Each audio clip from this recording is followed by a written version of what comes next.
The Global Association of Physicians of Indian Origin, GAPIO, was founded in 2011 by Padma Vibhushan Dr. Pratap C. Reddy, Chairman of Apollo Hospitals Group, Dr. Sanku Roy, past President of AAPI USA, and Dr. Ramesh Mehta, President of BAPIO UK.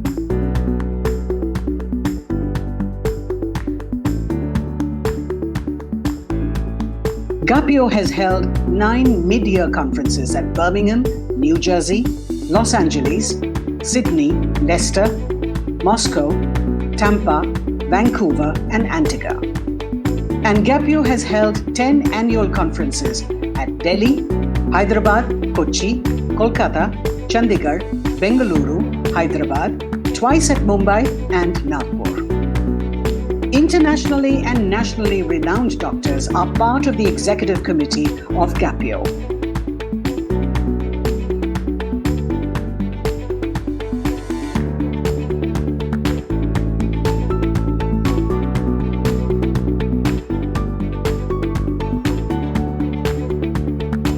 "15 path-breaking programs apart from Clinical Knowledge Development Program, Leadership Development Program, Proactive Women's Forum, Students and Young Doctors Fora, and position papers on nursing, allied healthcare workers, undergraduate and postgraduate education, increasing postgraduate seats in India, and harnessing pool of foreign medical graduates." The Global Indian Physicians COVID-19 Collaborative was formed by 6 leading international Indian physicians organizations, namely AAPI, BAPIO, CINS, CAPIH, AINGA, and GAPIO to share knowledge to fight against the COVID-19 pandemic. 16 sessions on COVID-19 were organized by the collaborative. In order to reduce the stress on the minds of frontline warriors and doctors treating COVID-19 patients globally, the collaborative organized sessions with Sister Shivani, Sadhguru, and His Holiness the Dalai Lama. The Global Healthcare Summit at Mumbai was inaugurated by the Honorable President of India, Shri Ramnath Kovind. The Global Association of Physicians of Indian Origin thanks the Honorable Prime Minister of India, Shri Narendra Modi, who sent a message of good wishes and support to the GAPIO community.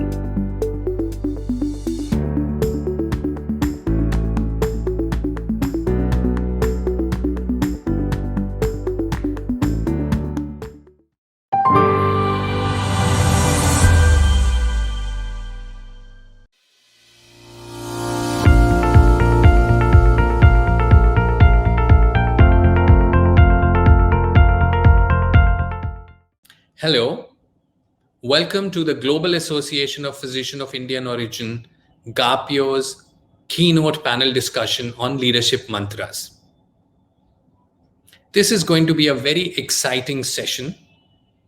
I'm Anupam Sibal, the president of GAPIO, the group medical director of the Apollo Hospitals Group based in India, and a pediatric gastroenterologist. When we think about leadership, several questions come to mind. Are leaders born or are leaders made? Is high intelligence an essential prerequisite? How crucial is emotional intelligence? What virtues are essential for leadership? How important is it to be an extrovert? How important is feedback?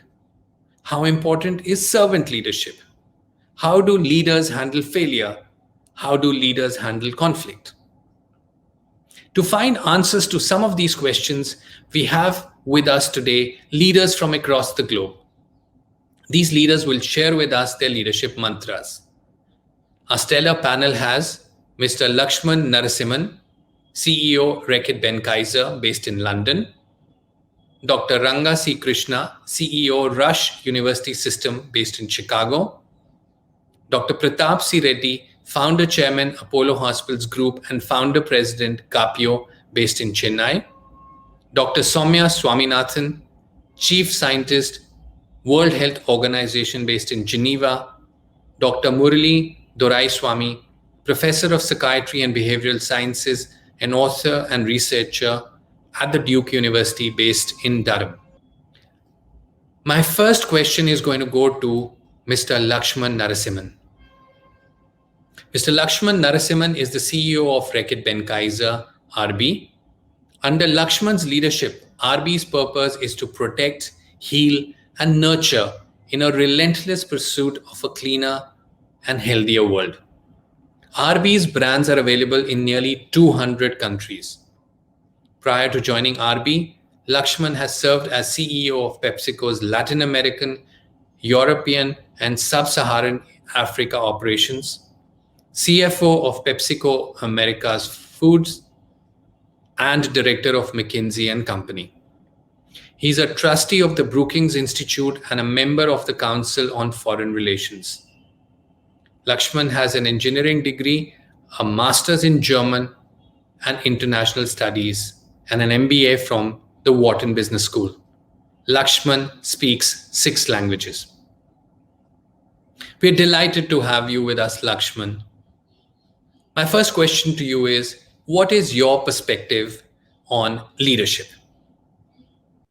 Thank you for having me on this panel. It's an honor to be part of this convention. I deeply respect what the medical profession does. And so thank you for having me on it. When I think about leadership, I think about 5 things. The first is I think about curiosity, but not just curiosity. I think about relentless curiosity. Because what you realize is that the more that you learn, the less you know. The second thing I've learned is leadership is about humility. The ability to ask the question, the ability to be open to a range of perspectives, and the ability to realize that the world is so much bigger than perhaps what you've been exposed to. Leadership to me is about people. I collect people. And it's very important to think about leadership in that context. The network you build, the people that you're building up, the people that pull you. It's really crucial that you realize that leadership at the end of the day is about people, because the definition of leadership is who follows you. The fourth thing I think about when I think about leadership is I think about balance. Hard to do. Balance between work and life, balance between profit and purpose. And it's very important to realize that this is not just about money. It's about making a huge impact, a huge difference. And so having a balanced perspective is key. The last thing I think about when I think about leadership is I think about resilience. Resilience to me is the ability to recover from setbacks. I am the only surviving child of 3. I know that there are many leaders who have been through very difficult experiences going up in life. They've had successes at work, they've had failures. The ability to bounce back from failure, the ability to learn from it, the ability to portray yourself with strength in moments of great, great duress is, at the end of the day, what a leader does. You not only communicate what the reality is, but you also inspire hope. So when I think about leadership, I think about curiosity, but relentless curiosity. I think about humility. I think about people. I think about balance. And I think about resilience. How would you describe your leadership style? I think there's 3 things that they would say. One is they would say that I do look around corners and think ahead. What's going to happen in 2023, 2022, 2024. I think about that a lot. The second thing they would say is I do set a high bar. I expect a lot. And I know that people who worked with me have realized that this is not just about the bar, but it's also about getting them over the bar. So it's about ensuring that I work together to get a whole bunch of people over the bar. The final thing they would say about me, particularly on leadership, is that I have an external and internal perspective, that I bring the world from the outside in, into the company, but also that I take the company out into the world, because we just can't live alone. We just can't be, in our own cell, in our own box. We have got to make a big impact on the communities in which we live and work in. So those are the 3 things they would say about me, I hope. And hopefully also say that I have a sense of humor that they find some of the interactions to be quite relaxed and informal. But that's really the how those things get done. You have worked in 4 continents. What would you say to our participants about working in different cultures, environments, based on your extensive experience across so many different countries? You know, as you look around the world, there are many things that are common, but there are also many things that are different. People all over the world have a great pride in who they are and what they stand for at a local level. And I don't just mean country, I even mean local. Traveling around the world, working in various parts of the world, I have a deep appreciation for what culture means, what symbols mean, and what language is about. You know, when I was in Latin America, they put an Indian to go run it. I didn't speak Spanish. I'm sure they wondered what sort of guy I was. I was referred to in Argentina as El Indio. And I just wanted to be sure that I connected with the front line, with the people. So over the course of 4 months, with tutoring, intense tutoring over the weekends, staying with a Mexican family in Cuernavaca for 10 days or so, I learned how to speak Spanish, largely because I had a big convention that I had to do. And in this convention, I wanted to surprise people by doing the 20-minute opening speech in Spanish. Now, they had no idea I was going to do this. They thought I'd probably do this in English.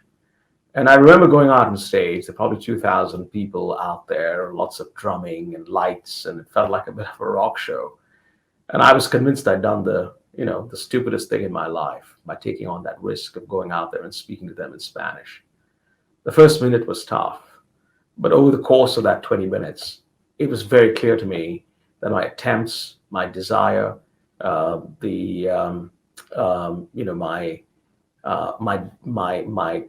sort of hope of connecting with the front line is fully accomplished, because they realized that when they met me on the streets or in their buses where they were selling things, or in the distribution centers, or in the factories, or in the offices, they could speak to me and I would understand them. And for them, that was really important, because everybody wants to share their life story. So that's one thing I would say. The other thing I would say is working internationally is about the recognition of patterns. Recife is a town in the northeast of Brazil. I remember landing there, and for some reason, I thought of Bhubaneswar, or I thought about Vishakhapatnam, or some of these towns that are in the eastern part of India, right on the water. And there are lots of things in common as you go out there. You see the custard apple on the street, or you see, the guava in different parts of Latin America. And you recognize symbols and things that, frankly, have traveled various cultures, various countries. It is extremely important to also be a pattern recognizer. Understand that what is happening in certain parts of the world can be repeated in others. And your job as a leader is to recognize those patterns and to facilitate the lifting and shifting of it. So a focus on connecting with people in the front line and winning their hearts, their minds, and actually their hands. And the second thing is recognizing patterns that you can then take from one place to another. And hopefully through that, people can realize the benefits of innovations that have happened in various parts of the world. Thanks ever so much, Lakshman. It was such a pleasure learning about your leadership mantras. My next question is to Dr. Pratap C. Reddy. Dr. Pratap Reddy is the visionary founder chairman of Apollo Hospitals Group and the founder president of Gapio. Dr. Reddy is widely acknowledged as the architect of modern Indian healthcare. He's been described as a compassionate humanitarian who has dedicated his life to bringing world-class healthcare within the economic and geographic reach of millions of people. Starting with a single hospital in Chennai in 1983, he introduced international quality healthcare to India at a cost that was a fraction of comparable costs in the West. He's an institution builder, having created Gapio, Nat Health, to name a few. Dr. Reddy is the recipient of the Padma Vibhushan and Padma Bhushan, in addition to numerous other awards. We are delighted to have with us Dr. Reddy in this keynote panel. My first question to you, Dr. Reddy, is what is your perspective on leadership? Thank you, Anupam. First time I say my greetings to the entire members of GAPIO. GAPIO has been doing very good work in exchanging information and making a difference to wherever they are in the world. This is what we more intended. I'm sure many things have happened this year and more should happen, so that we should give that leadership to people. So the novel coronavirus, what we went through now, this pandemic, has been the continuously the possible toughest for any of the leadership tests worldwide. I don't think in our lifetimes, any of our lifetimes, we've seen anything like it. And I think what we have faced is how did we take this challenge, the pressures that daunted all of us in the front line, from those who fell ill, for millions who lost their business and jobs, and there was no preparation to training for this crisis. I think this was a situation which really tested the strengths of each and every one of us as we moved along to save the millions of people that the medical fraternity has to face. Yet, as a leader, one has to be able to rise above and replenish one's mind, be a rock of empathy, and make sure that there is no lockdowns. Because in healthcare, we can't have lockdowns, and especially in the pandemic, we couldn't afford a lockdown. And I'm happy that many institutions and the doctors, the entire medical staff, we should owe them our gratitude, our admiration for what they did. But I admire the people who steered all of these. That is the leadership. That because we didn't have, like others had, unlock. So without unlocking, as a continuous basis, 24/7, the way the medical leadership took the entire team together to make a significant impact in saving lives, preserving lives, I think is admirable. This is what I think is a tremendous thing that we've done. Moreover, before humanity is watching the leaders, what they say and what they do, and to stay ahead, and beyond dealing with the fires in front of you, a leader has to and must think and plan a longer term what is going to come. I think this is where really we are going to face what is going to come. You need to be very courageous and compassionate and competent in spite of the odds. As you all know, as 2021 is arising, the pandemic probably is coming, to somewhere near controllable stage in some parts of the world, and some parts of the world are steering still probably a third wave. But we still have what was predicted for this 2020-2030. World Economic Forum, United Nations, and the WHO all have warned, saying 2020-2030, 80% of the deaths will be from NCDs. What are these NCDs? Diabetes, heart attacks, strokes, cancer, infections, and I add two more things to this. First, obesity, and probably the mental illness also should be considered. And so when we are going to face this type of things, they also added the cost burden. The World Economic Forum said the world will have to spend $30 trillion to face this, and India's burden will be $3.8 trillion. You know what $3.8 trillion translates it at that time to 50% of the GDP. We are struggling, asking the government, saying, can you raise it from 1 to 3%? They have brought it to 1 to 1.23% and find difficult to say we'll probably take it 2.5% at the end of 3 years. So this is where the cost burden is going to be. But more than the cost burden, who are these? The people, the people, especially in the Asian front, is different from Caucasian lives. In Asia, the heart attacks used to occur between 30 and 50. Now, as a cardiologist, I'm seeing it between 25 and 40. Similarly, with the strokes, they're occurring between 30 and 50. And who are these 30 and 50, 20 and 40? These are the breadwinners of the family. It's a great loss to the family. It's not the financial loss, it's a loss of the important member of the family.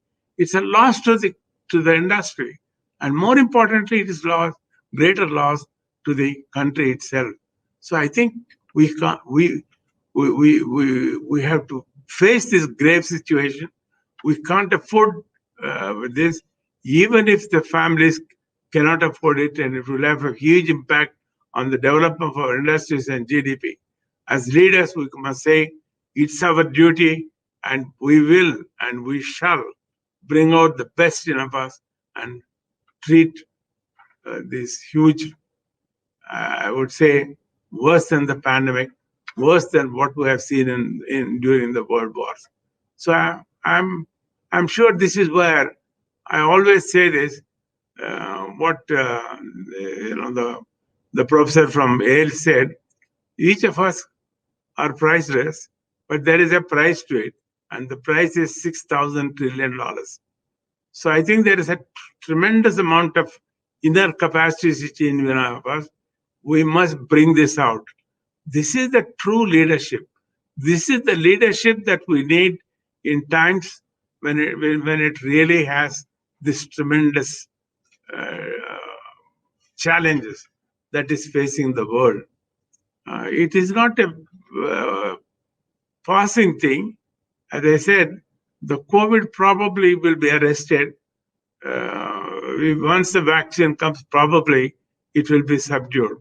But what we are talking about NCDs is a thing which they are predicted for 1 decade, where 80% of the deaths are going to be from this. It's a huge loss and a huge threat. And this is where I think their leadership will make a significant impact in modifying this. And we will, and we should say, we will bring a thought process by showing what we can do to face this. And this is what I call true leadership. And I'm sure the world has, and several of us have this inner strength, and we will bring out this inner strength to face this huge crisis. Dr. Reddy, how should a leader handle disagreement? I think it's the most difficult, probably the most rewarding thing. Because if you have two people who are in your team, and if they are fighting with each other and show this total disagreement with what they are talking, I think it's very essential for the leader to see how to understand each other's point and not disagree with anybody, but to see what is good in each of these and make them understand that these two together will make a significant impact in making a tremendous reward in whatever they are doing. That is leadership. Bringing these two important people who sincerely think that what they think is right, but they totally disagree what other individual or other colleague is saying. So I think our leadership is to understand first that the good points in both and see how we can bring them together. This is not true leadership, it's a great leadership. And I think that will truly change the entire world, in whatever we do. And I think as we are talking about the new world 2021 onwards, I think we need people who are going to be having, especially the new younger generation, the newer thought process people have firmly think saying, I have found a way, this can make a difference. I think it is for the leader to think, as I have said before, the good on both and bring them together. That will make him a true leader. And moreover, as a leader, one must be mindful that conflict and disagreement can be constructive. This is the most important, as long as it is managed and dealt with directly and quickly.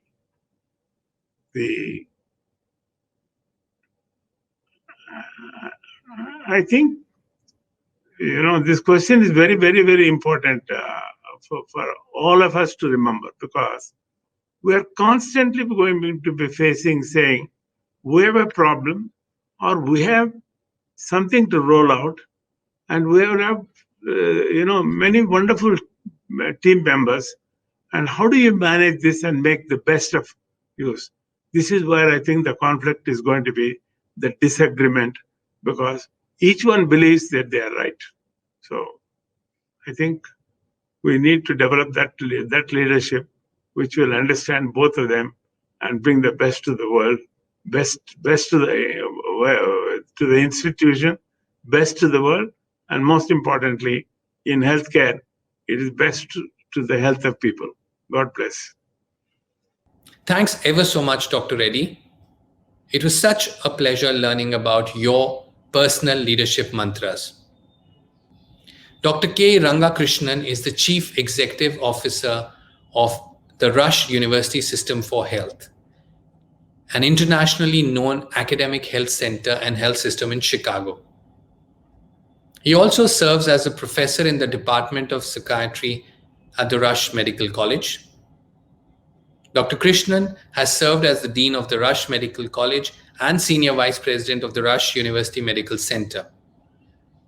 He served as a member of the board of the Singapore Health Services, or SingHealth, the National Medical Research Council, and the National Health Innovation Center, Singapore. He also served as the Dean of the Duke NUS Medical School. He's a member of several professional societies, including the New York Academy of Sciences and the National Academy of Medicine. Dr. Krishnan has received numerous honors and awards, including the Distinguished Scientist Award from the American Association of Geriatric Psychiatry and the Public Service Medal Friend of Singapore from the President of Singapore. We are so happy to have you, Dr. Rangakrishnan, in this panel. My first question to you is, what is your perspective on leadership? Leadership is an interesting idea. I think the idea of leadership and how it has changed over time is something that we all should keep in mind. When I was growing up, leadership would have been a command and control kind of situation where somebody would tell you, you're going to have to do this is how you do it, and you follow. So leadership was really based more on authority, position, and how you can tell others what to do. The other end of the spectrum is a leadership where you listen to the ground, what the ground tells you, you synthesize it, and you make people come together, work together on an idealized goal. And another form of it, or a related form of it, is called servant leadership. And in servant leadership, what you're trying to do is essentially serve as the flipped pyramid leader. So what do I mean by that? In a pyramid, there's a top-down pyramid. You can actually run it as if you're right at the top, and everything else has to follow through on the instructions that they get from the top. Think of it like the military. The servant leadership is a flipping the pyramid. So the ground actually knows more. They tell you what's happening. And based on what they tell you, each layer above the ground works to make the operation work smoothly. So, in other words, you're empowering people in different layers of the organization. So, over the years that I have worked at multiple entities, both in Singapore and in the US, I've got to say I learned over time leadership is all about how you engage people, how you articulate where we are going, the direction, and how you articulate and bring people together to solve problems. And over time, it is cultivating the individuals who are part of your team so that they can become more and more independent in how they make decisions. And they, in turn, can teach others how to be more independent, make decisions, and work together. A lot of leadership is synthesizing the people in the organization in such a way that they can come together and deliver what the organization needs. So, in summary, the modern leader is much more about working with the ground, empowering people, organizing it, and making things work smoothly. What you're trying to avoid is a silo problem. Every group wanting to do their own thing and competing with other groups and not thinking of the whole and more or less thinking of the individual group themselves. And that's a common problem in large organizations and one that has to be overcome by thinking of the whole always and working individually so that we can all come towards accomplishing the goal that has been set. A couple of more things about leadership. And one way to think of leadership is it doesn't happen one single day when you become a leader. It actually happens over time. And over time, it is learning to take accountability and responsibility. And the two are equally important. What do I mean by accountable? You can't be a leader who says, I want to be a leader, but if something goes wrong, I'm going to run away. So, accountability is being able to take something which is critical, that is responsibility. Being responsible and accountable is a critical part of the leadership. The second thing that people forget is leadership is not what you say, it is what you do. It is how you perform as a leader, how you exemplify the qualities of a leader, and how you bring people together, and how you recognize people, support them.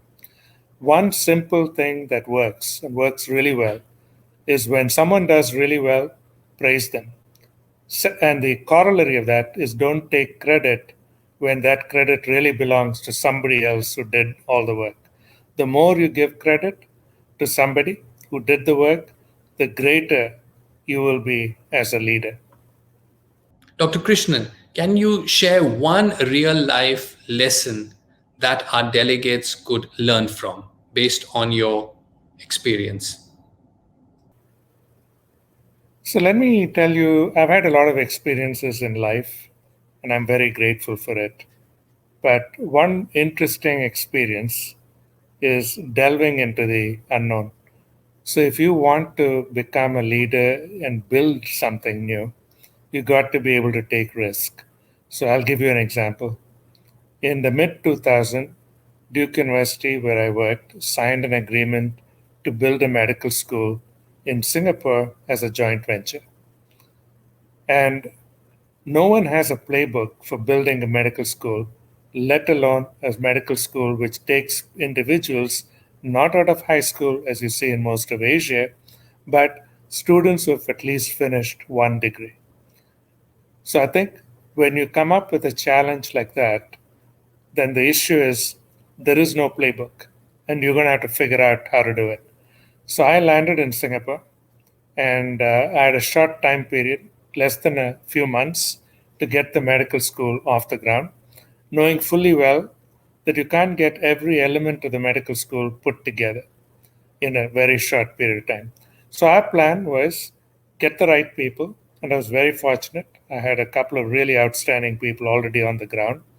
And what we did was encourage a team of physicians in Singapore to join together and plan out how we will deliver the curriculum that was done in the West, in the US, to Asia, to Singapore. And so that actually meant breaking that curriculum down into little bits, planning every detail out, and being able to at least have a 3 months to 6 months time ahead of the students. So it was a pretty interesting, stressful period, but it also was a very exhilarating period because the goal was clear. You could get people together, get them to work, and get it done. So the 3 lessons out of it. First is a willingness to take risk, which means also when you do something like that, there will be failures. Second is a willingness to continuously adapt and change.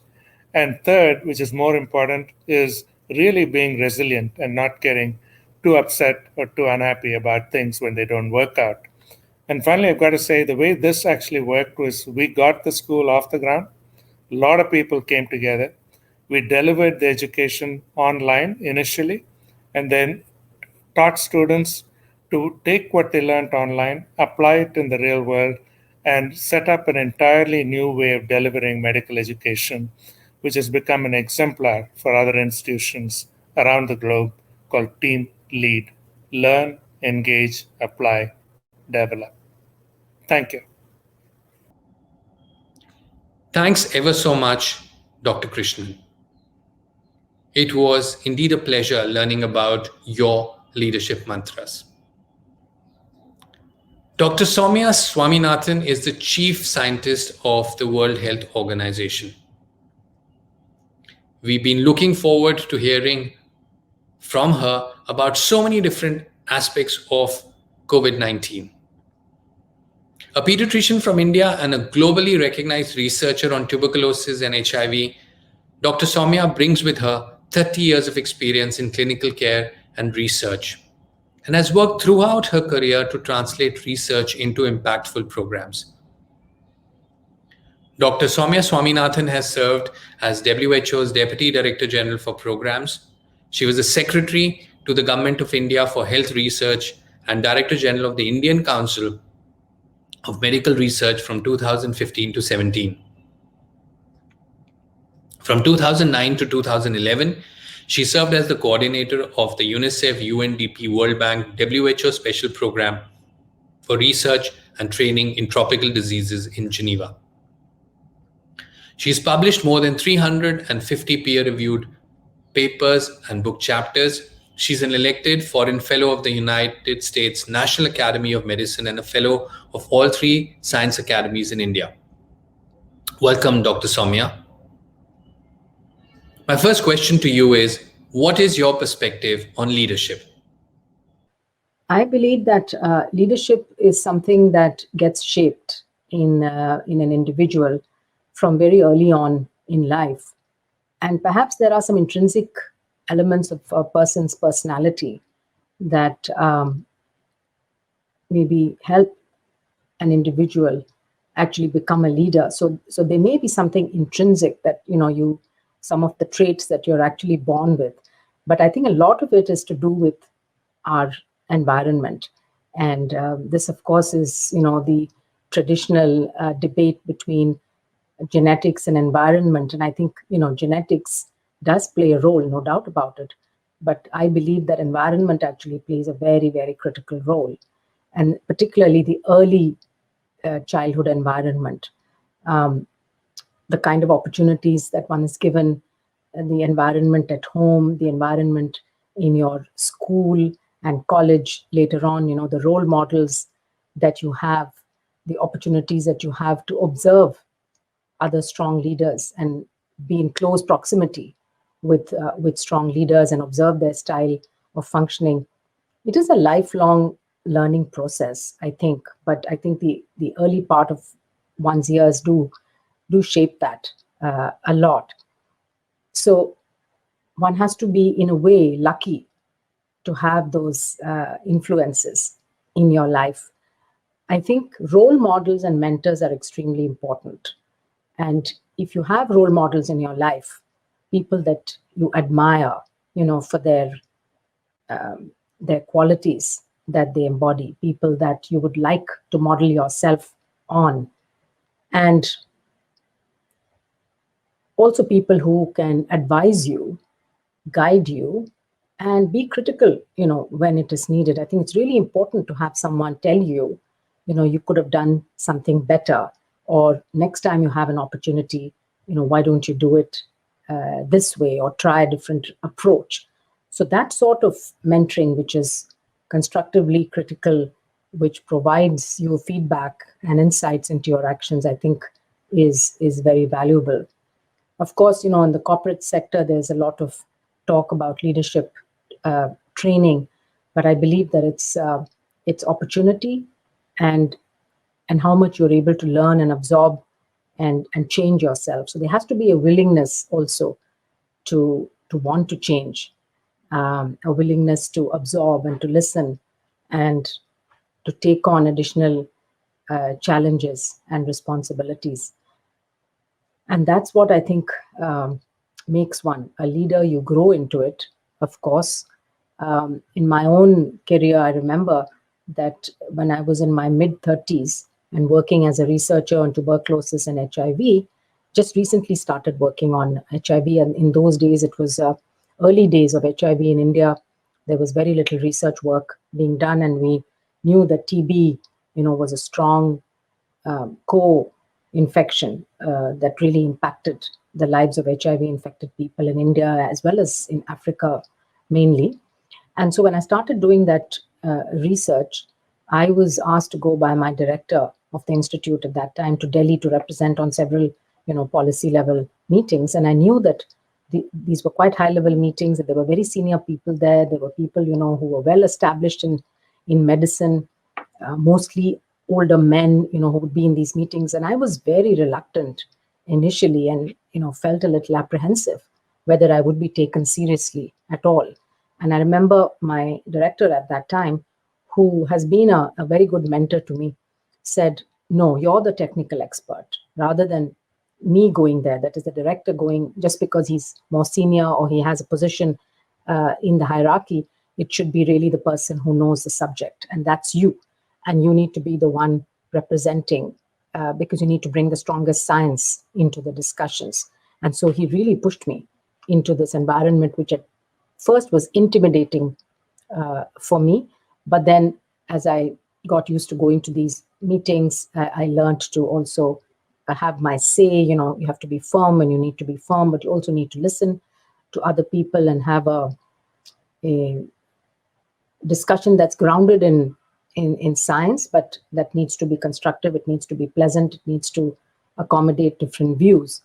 So those opportunities, if they're given to someone early in their career, even going back a little bit further, when I was doing my fellowship in right after my MD, I went to the US, to the Children's Hospital of Los Angeles, and did a fellowship in pediatric pulmonology.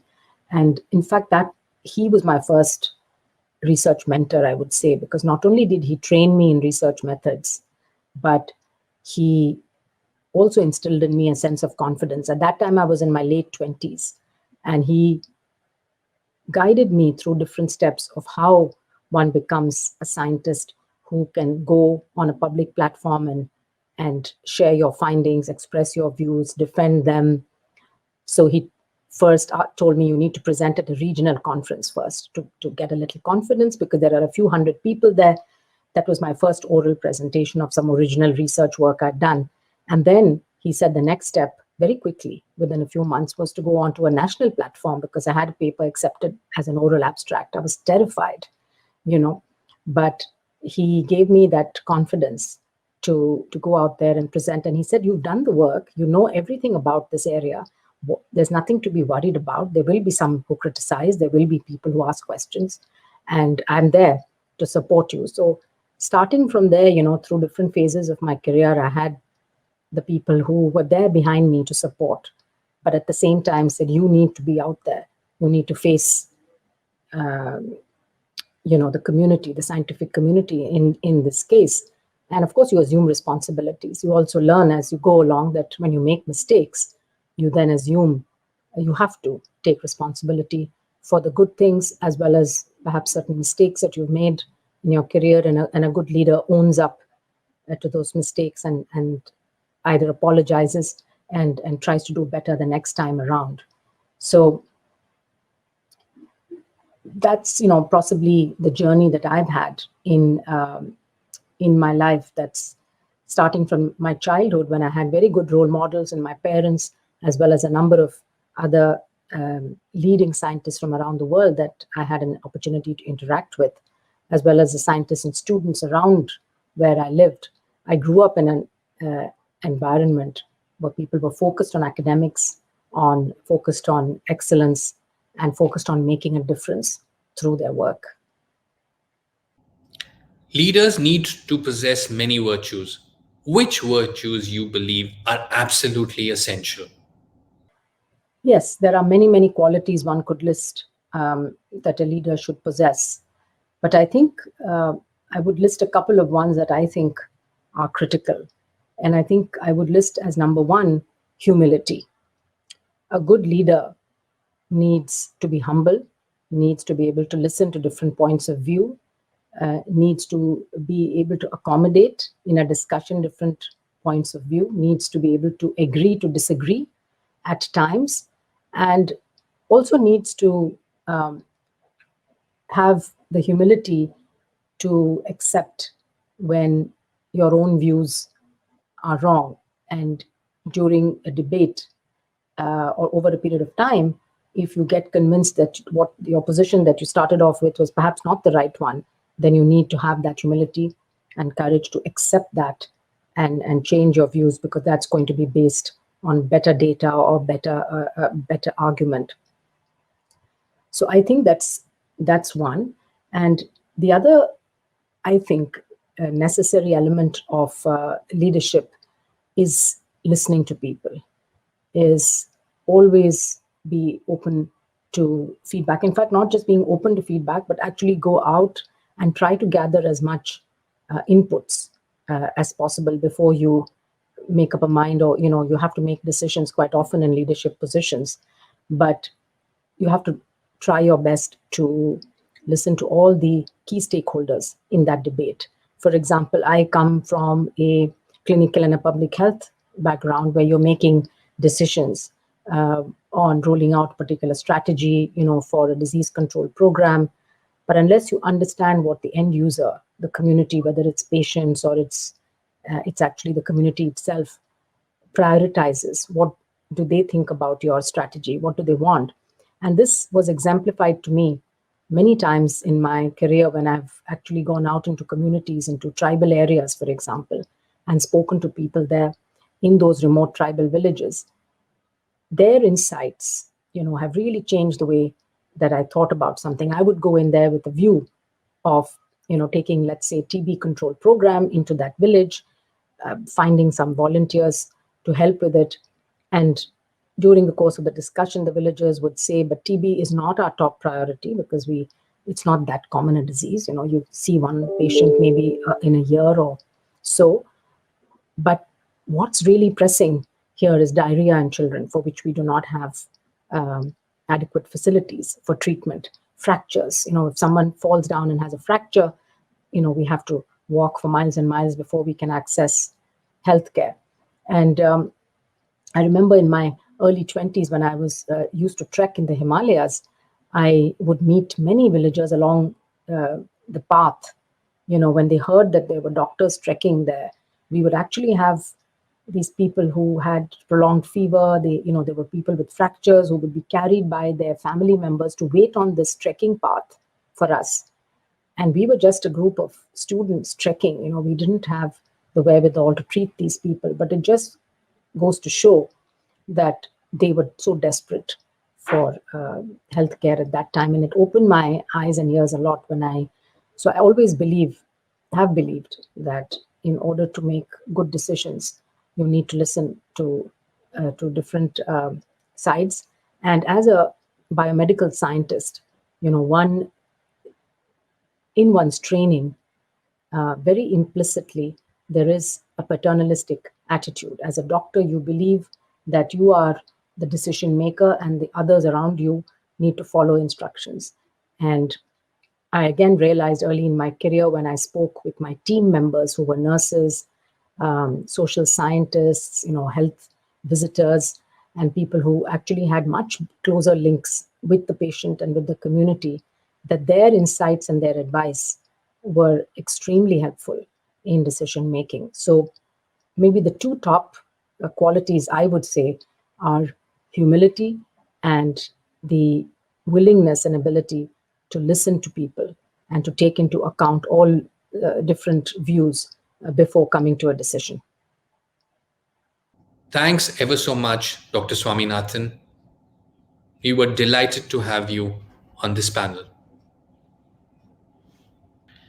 Dr.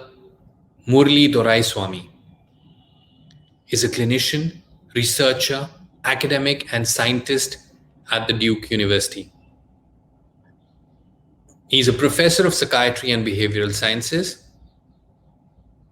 He directs a clinical trials unit developing novel technologies and treatments for enhancing brain health. He served as an advisor to leading businesses, government agencies, and patient advocacy groups. He's a health advisor for Men's Health magazine and AARP magazine. He's a co-author of a popular book, The Alzheimer's Action Plan. His research has been featured in the New York Times, the Oprah Winfrey Show, Dr. Oz Show, CBS Morning, Discovery, BBC, USA Today, NPR. Dr. Doraiswamy is a member of the World Economic Forum's Global Future Councils. He trained in India and the United States, and we are so happy to have him with us. My first question is, what is your perspective on leadership? Thank you for inviting me to speak at this esteemed gathering. We are living in extraordinary times. The biggest challenges are also the biggest opportunities, and many of the leadership habits that we cultivate now can help us and our teams for years to come. When we talk about doctors and leadership, it almost is very paradoxical because doctors have had no formal training in leadership. The old saying that leaders are born is a myth. We somehow assume that there are leadership genes that are inherited, and those who have those genes make great leaders, like Nehru or Gandhi, but that's not true. The opposite is true, in fact. Great leaders are made rather than born. People give up trying to become a leader before they even try, or they don't know where to start. All leadership skills can be learned. So let's talk about a few traits that successful leaders have, at least based on my definition of leadership. The first question I think we should all ask ourselves, would you rather succeed, or would you rather see other people succeed, others in your team succeed? As a doctor, all of us define success caring for our patients. We want to improve their diseases. We want to cure their conditions. We want to prevent diseases. And we also want to grow ourselves as physicians in our own skills, whether as a surgeon, whether as an endocrinologist, whether as a radiologist, by taking CME courses, etc. But when one thinks about leadership, it's all about inspiring and growing others. It's not just about growing yourself. I'm reminded of a famous saying by Mahatma Gandhi. He said, "I consider myself a zero. I make myself a zero." And what he meant by that is that everything he did was for the benefit of others and not for ourselves. So really, as doctors now, we need to think beyond our own clinics and say, how can we become leaders to enhance population health, to improve the health of the nation? Not only are we dealing with the pandemic, we're dealing with multiple pandemics. We have the COVID-19 pandemic, but before that, almost 50% of mortality in India is from infectious diseases, and the other 50% is from an explosion of non-communicable diseases such as obesity, diabetes, etc. So we need to think about how can we change our perspective, how can we change our mindset to address some of these challenges. The second key aspect of leadership to me at least, from the point of view of a doctor, is we really need to stay up to date on all the latest developments happening outside of our own narrow area. And many of us are not that up to date. You know, there are 3 or 4 major revolutions happening place in telecommunication technology, mobile, big data, artificial intelligence, genomics. These are areas that are going to have a dramatic impact on humanity in the next 5 to 10 years. You know, we think of ourselves as having high IQ. There are now computer programs that can beat humans on simple IQ tests. AI-based algorithms are going to drive care. So it's really crucial for us to stay on top of some of these new emerging technologies. So really, one way to think of ourselves is how can we make ourselves an algorithmic doctor? The doctor that knows best how to harness emerging technologies such as AI, big data, wearables, smartphones in the care of their patients to enhance their well-being will become the leader. So we need to have a growth mindset. And the third and the last is, how big is your vision? You know, many of us as doctors really focus on narrow things in our clinic, in our patients. And when we read research studies, we say, wow, the drug produced a 20% improvement in cancer remission, or a 20% improvement in depression scores, things of that sort. But true visionaries don't think on that scale. They think on a scale that is much larger. They think about how can we make a 10-fold improvement to status quo.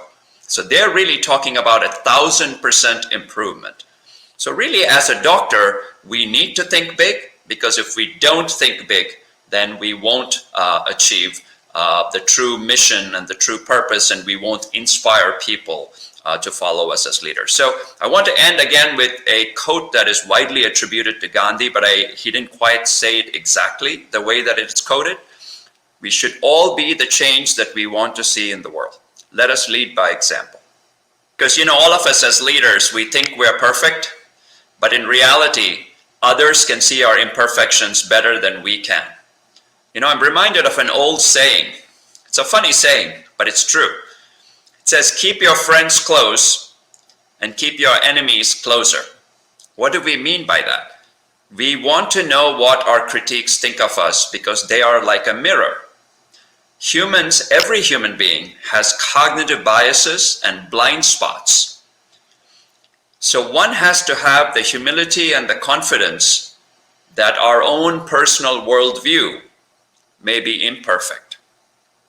So I think we need to realize that all criticism and all feedback is a gift, even if it's sometimes hurtful. And we need to listen fully to the criticism. We should not interrupt them in the middle before we speak. And then we need to thank them. You know, we as humans, our brains, you know, I'm also a brain scientist. Our brains are wired for something called the fight or flight response. So when we see a threat, our instinct is to either fight or to flee the scene. And that is not a good strategy to handle criticism. It is very unsuited. So we need to avoid what is called as an angry, hot-headed response. So there is something called hot cognition. When you get angry, we use bottom-up processing. The limbic system kicks in, and all of a sudden we say something and we regret it later. So the best way is avoid sending any immediate emails or responses. Take some time, sleep over it overnight before you hit that send button on your email. Focus on the facts. The next day, what happens is your brain, when the stress level goes down, your brain starts processing things in a completely different process called cold cognition or top-down processing.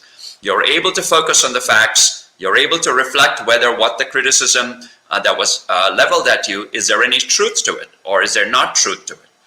And the best way is to get an impartial third person's opinion. Call your friend, call your spouse, call another mentor you may have and get their opinion. And then if the criticism is true, you really, really should go about trying to make changes, both in your own behaviors and in your strategy or plan or whatever else was criticized. So how can we all become good at this? Because no one is really good at it. We have to prepare for it, and we have to practice, and we have to always keep this. And remember, hot cognition is bad for you. Cold cognition is good for you. Always thank the people who are criticizing you.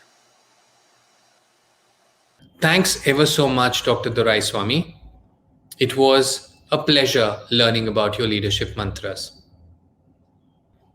All of you would agree that this has been an absolutely fascinating session with so much to soak in, so much to take home, and so much to deploy in our lives. With all this learning, I'm sure each one of us will be motivated to unleash the leader that lies within. Thanks ever so much for joining us.